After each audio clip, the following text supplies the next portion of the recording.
আমাদের পরিকল্পনা আছে এই মসজিদটাকে একটা পূর্ণাঙ্গ আধুনিক সেন্টার রূপান্তর করা। এটা আপদকালীন আমরা সংস্কার করেছি এবং এখানে যা সংস্কার হয়েছে সব মুভ করা যাবে এবং এটা একটা পূর্ণাঙ্গ সেন্টার হবে। এখানে কনফারেন্স রুম থাকবে, সেমিনার রুম থাকবে, নারীদের জন্য নামাজের বড় জায়গা থাকবে, পাশাপাশি এখানকার লাইব্রেরি থাকবে, যেটা আমরা উন্নত বিশ্বে দেখতে পাই। অক্সফোর্ডে যদি যান, ক্যামব্রিজে যদি যান, সেখানে সেন্ট্রাল মসজিদ আছে, অক্সফোর্ড সেন্ট্রাল মসজিদ, ক্যামব্রিজ সেন্ট্রাল মসজিদ, বিশাল সেন্টার। ওইখানে মিউজিয়াম আছে, ওইখানে ক্যাফেটেরিয়া আছে, নারীদের জন্য বিশাল নামাজের জায়গা আছে। কিন্তু আমাদের এই বাংলাদেশ মুসলিম অধ্যুষিত, কিন্তু আমরা এই মসজিদগুলোকে মৃত অবস্থায় রেখেছি। এই মসজিদগুলো থেকেই কমিউনিটি লিড দেওয়ার কথা।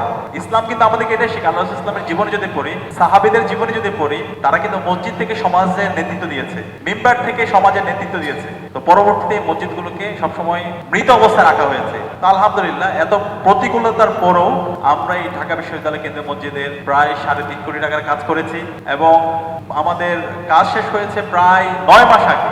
আমরা মসজিদ যেন মুসল্লিরা সুন্দরভাবে তারাবির নামাজ পড়তে পারে, জুমার নামাজ পড়তে পারে, 5 ওয়াক্ত নামাজ পড়তে পারে, আমরা এসি স্থাপন করেছি।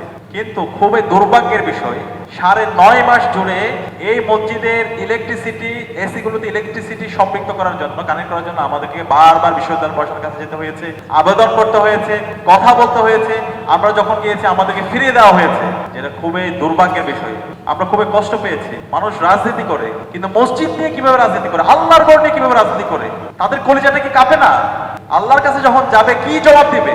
এই মসজিদটা কি কোনো ব্যক্তির জন্য নাকি কোনো রাজনৈতিক দলের জন্য?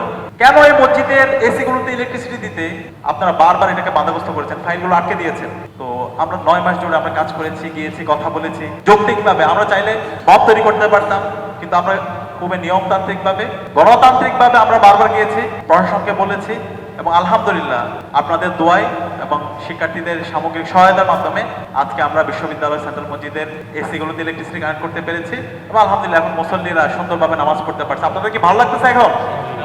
আলহামদুলিল্লাহ। এখন এই মসজিদের সামগ্রিক সুরক্ষার দায়িত্ব হচ্ছে আমাদের। এসি গুলো, ইলেকট্রিসিটি এবং এখানকার আমরা একটা লাইব্রেরি স্থাপন করেছি, এই সকল কিছু সুরক্ষার দায়িত্ব হচ্ছে আমাদের। ইনশাআল্লাহ আমরা শিক্ষার্থীরা, এখানকার কর্মচারী কর্মকর্তারা, বিশ্ববিদ্যালয়ের শিক্ষকরা, আমরা এবং মুসল্লিরা, আমরা সবাই মিলে এই মসজিদটাকে আমরা সুরক্ষা করবো ইনশাআল্লাহ।